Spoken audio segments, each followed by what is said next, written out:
Talagang flat na yung air bubble na yan. Kaya kailangan na namin palitan. If you want these kinds of services, kasi wala na kayong mabibiling air bubble.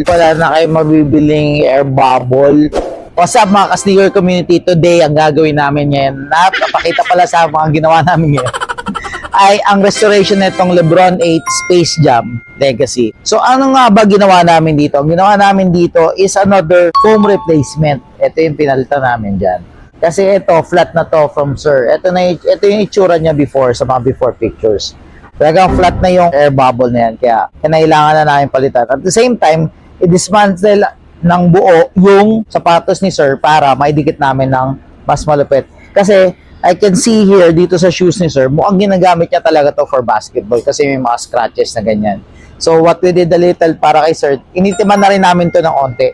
Kasi medyo kupas-kupas na rin yung suede ni Sir dito. So medyo dinarken na rin namin to.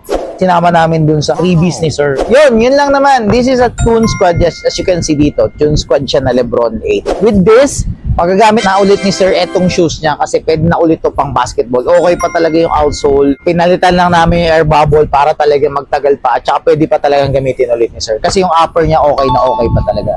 So, if you want these kinds of services, kasi wala na kayong mabibiling air bubble, please PM us here at Soul Game para mapagawa nyo yung mga tiyatabi-tabi nyo mga LeBron. So game, pagod mong sapatos, we revive that.